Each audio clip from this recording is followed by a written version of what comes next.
The office air was thick with tension, the kind that lingered beneath forced smiles and polite conversations. Marcus adjusted his tie, his pulse quickening as he stepped into the sleek, glass-walled corporate space for the first time. He had worked in difficult environments before, but something about this place felt different, like a secret waiting to be uncovered. As he walked past a cluster of employees whispering near the water cooler, their hushed tones and sideways glances sent a chill down his spine. He caught snippets of their conversation. "Did you hear what happened to the last guy?" one of them muttered. "Yeah, management doesn't tolerate that kind of thing here," another replied. Marcus felt the weight of their words settle deep in his chest. That kind of thing. He had learned to recognize the code, the veiled warnings. It wasn't safe to be himself here. Taking a deep breath, he forced a confident smile as he approached his new boss, Mr. Reynolds, a man known for his iron-fisted leadership. But as their eyes met, something flickered in Mr. Reynolds' gaze, something Marcus had seen before. A secret, a buried truth. And Marcus had no idea just how explosive it would be. Marcus had spent his entire life learning how to blend in. Growing up in a small southern town where differences were met with tight-lipped smiles and quiet rejection, he had perfected the art of invisibility. He knew when to speak and when to stay silent, when to nod along and when to change the subject. It wasn't fear that kept him careful. It was survival. But Marcus was tired of just surviving. At 32, he had worked tirelessly to climb the corporate ladder, earning degrees, mastering the art of negotiation, and refining his skills in business strategy. His resume was polished, his reputation solid. When he was offered a high-paying job at Sterling and Company, a prestigious marketing firm in the city, he saw it as a stepping stone to something greater. The office was sleek and modern, filled with ambitious professionals dressed in tailored suits and high heels, all moving with purpose. It was the kind of place where careers were made and sometimes destroyed.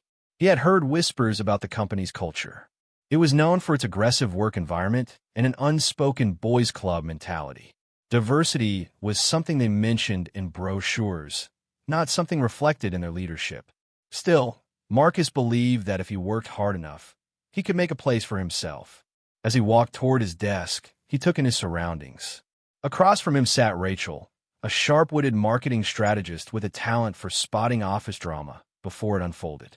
She had auburn curls and a knowing smirk that suggested she had seen it all before.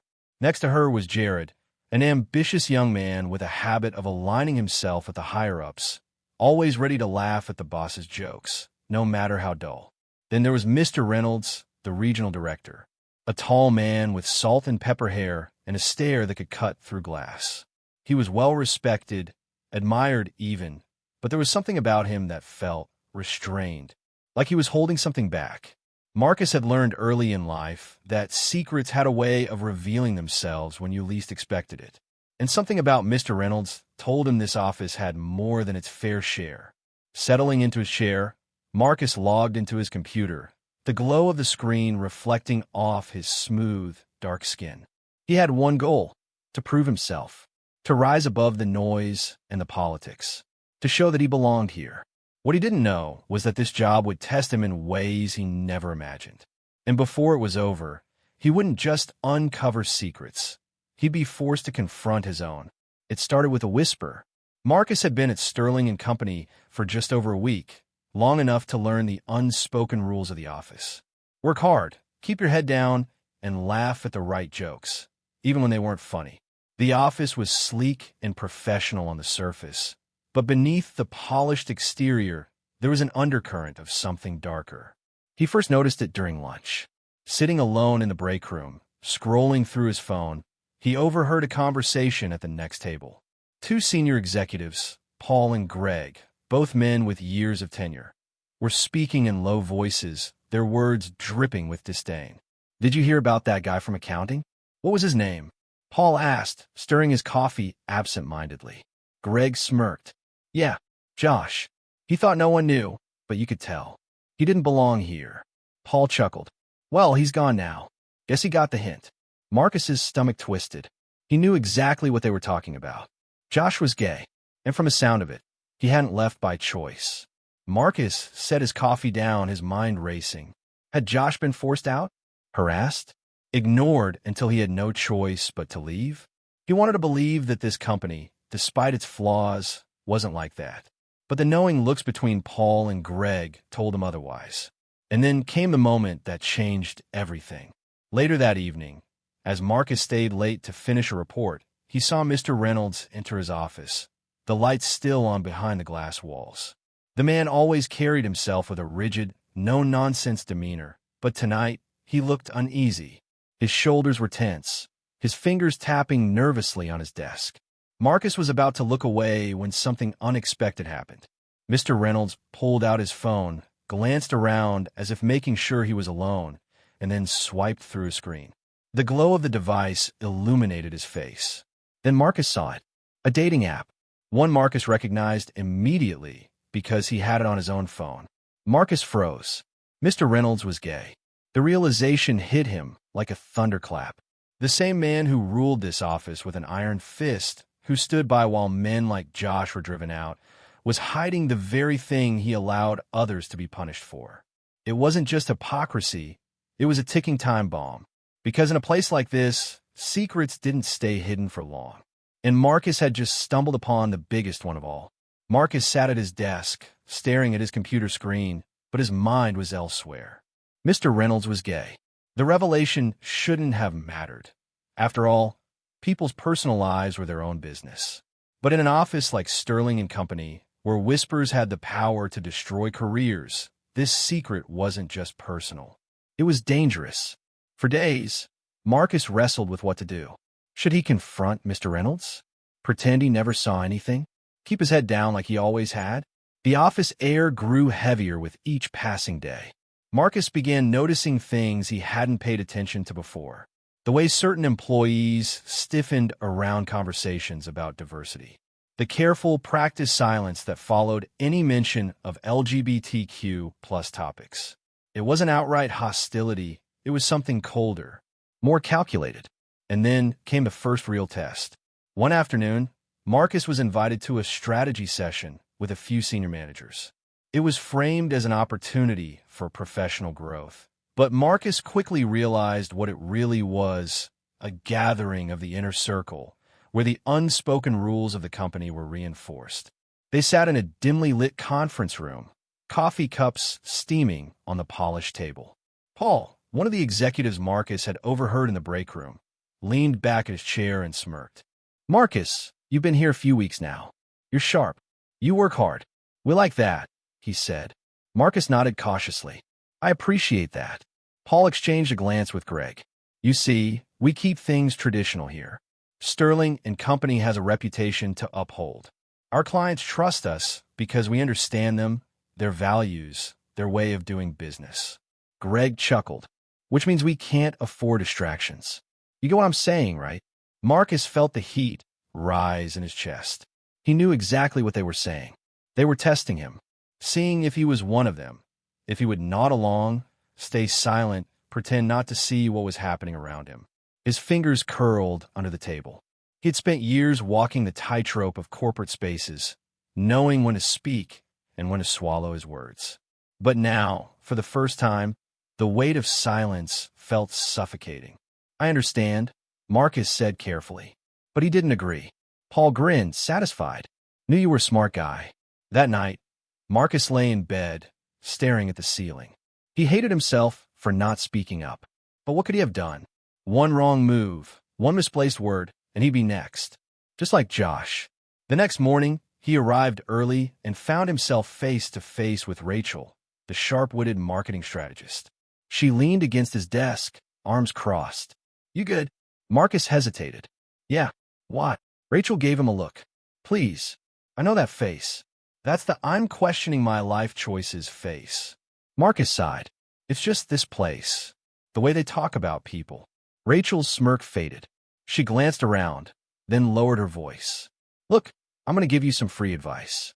This office, it's a game, and you have two choices, play it or get played." Marcus frowned. "So that's it? We just let it happen?" Rachel exhaled sharply. "I didn't say that. I'm just saying, if you're planning to change the rules, be careful." Days passed. The tension in the office was thick enough to choke on. And then, something happened that Marcus couldn't ignore. During an all-staff meeting, a junior employee, a young intern named David, made a simple mistake during his presentation. It was nothing major, just a slight miscalculation in the data. But Greg seized the moment like a predator. "Wow," he said, loud enough for the whole room to hear. "I guess we can't expect perfection from everyone." The room went silent. David's face turned red as scattered chuckles followed Greg's words. Marcus clenched his fists. He had seen this tactic before, the quiet bullying, the public shaming disguised as workplace banter. And he was done watching. Marcus cleared his throat. "Actually," he said, his voice firm, David's analysis was correct. The variance was in last quarter's projections, not his math. The room went still. Greg turned to Marcus, an amused smirk playing on his lips. "That's so." Marcus met his gaze without flinching. "Yeah, that's so." David shot Marcus a look of gratitude. Greg, however, looked irritated. The moment passed, but the message was clear. Marcus was no longer just an observer. That evening, Marcus found himself alone in the break room, refilling his coffee when the door swung open. It was Mr. Reynolds. For a long moment, the two men stood in silence. Then Reynolds spoke, his voice quiet but steady. "I heard what you did in the meeting today." Marcus kept his expression neutral. "Was there a problem with it?" Reynolds studied him. Then, to Marcus's surprise, he sighed. "No, it was unexpected." Marcus hesitated, then took a risk. "So it was what I saw on your phone last week." The room went deadly quiet. Reynolds stiffened, his fingers tightening around his coffee cup. "You don't know what you're talking about," he said, his voice cold. But Marcus saw it, the flicker of panic in his boss's eyes. "I do," Marcus said gently. "And I get it. But you don't have to play this game. You don't have to be like them." Reynolds let out a humorless chuckle. "You think it's that simple?" Marcus held his gaze. "I think living a lie is harder." Reynolds swallowed hard, his jaw tightening. Then, without another word, he turned and walked away. Marcus didn't know what would happen next, but he knew one thing for certain. Change was coming. And this time, he wasn't backing down. The storm had been brewing for weeks. Every glance, every hushed conversation in the office hallways, every forced chuckle in meetings, it all built to this moment. Marcus knew something was coming, but he hadn't expected it to happen so suddenly. It was a Friday afternoon when the email landed in his inbox. Mandatory emergency meeting. All senior staff required. Marcus's stomach twisted as he grabbed his notebook and made his way to the conference room. He walked in to find the usual suspects, Paul, Greg, and the other top executives, already seated, their expressions unreadable. Mr. Reynolds stood near the window, his back to the room, hands clasped tightly behind him. The moment Marcus sat down, Greg leaned forward, eyes gleaming with something that looked dangerously close to amusement.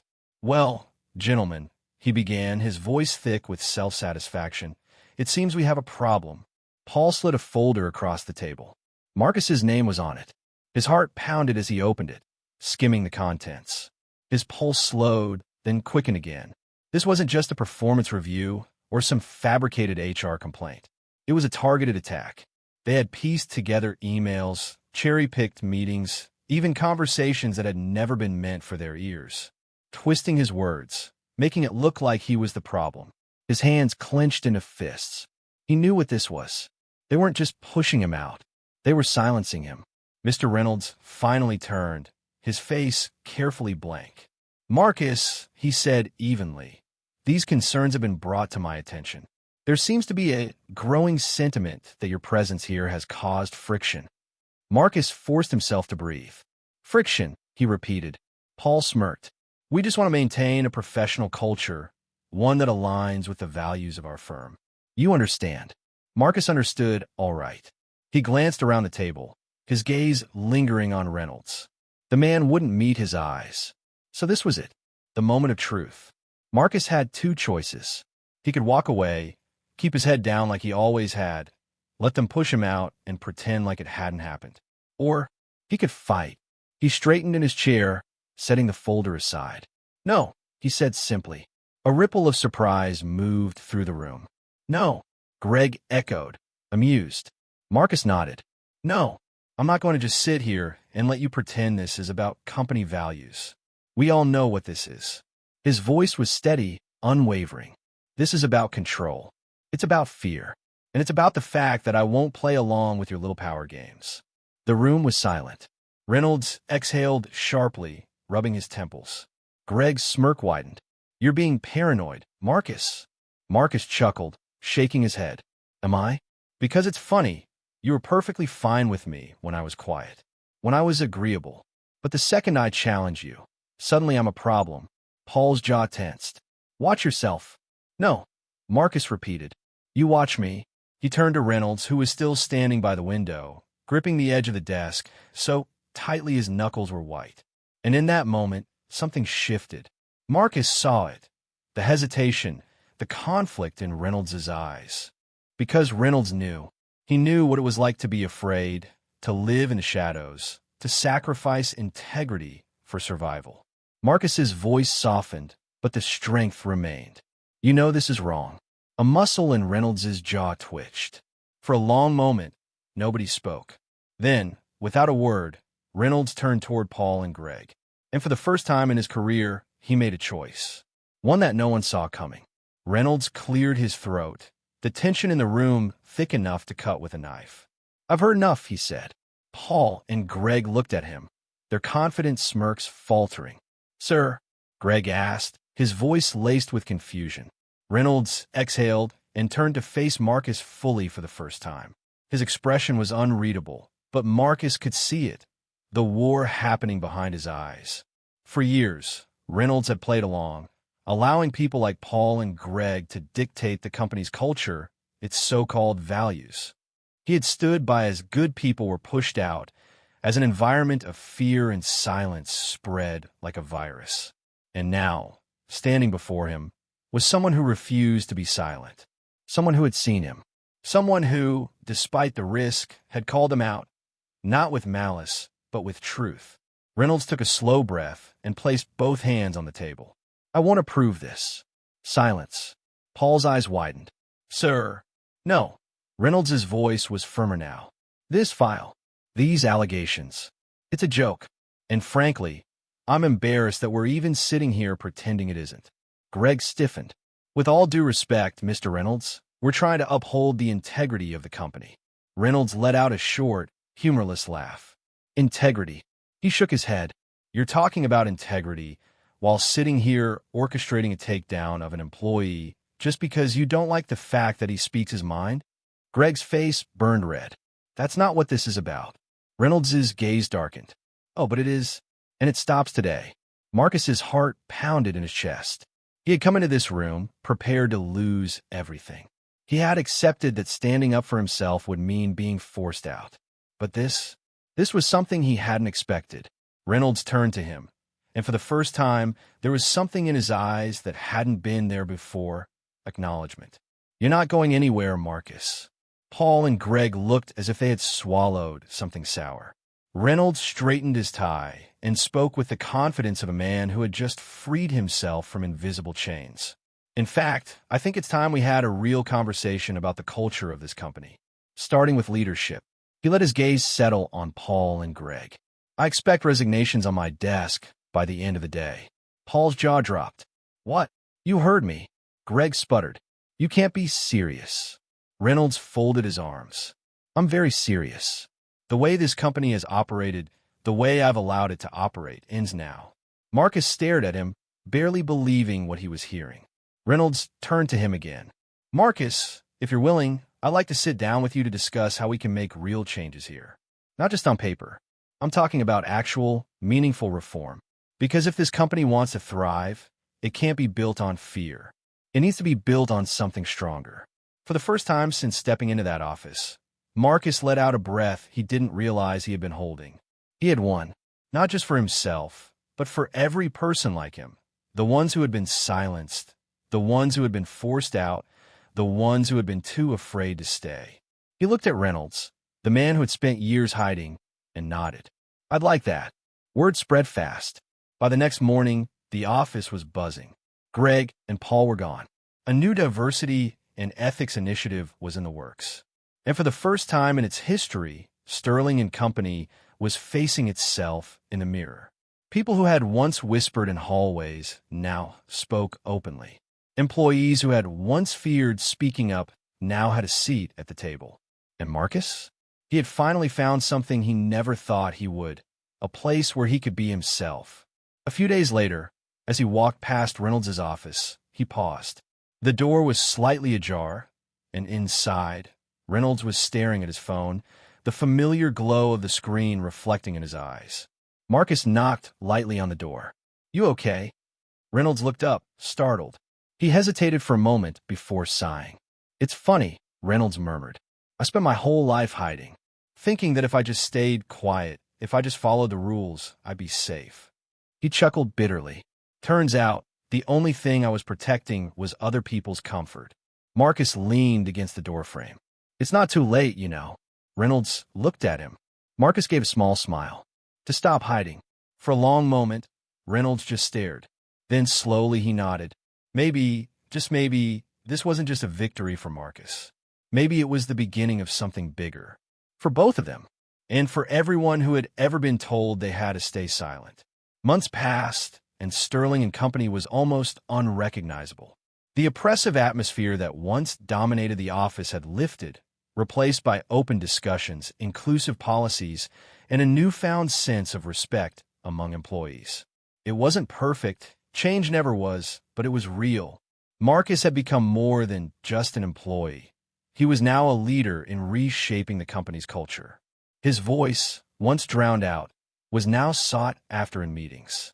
People who had once avoided him now approached him with ideas, questions, and even apologies. And Reynolds? He had taken Marcus's words to heart. One quiet afternoon, an email landed in Marcus's inbox. The subject line was simple.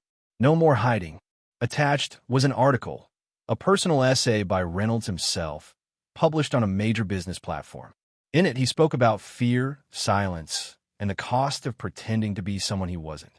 He didn't just call for change in the corporate world. He embodied it. Marcus sat back in his chair, a slow smile spreading across his face. This wasn't just about one man, one office, or one battle. It was about something bigger. Because when one person finds the courage to stand up, it gives others the strength to do the same. And that's how real change begins.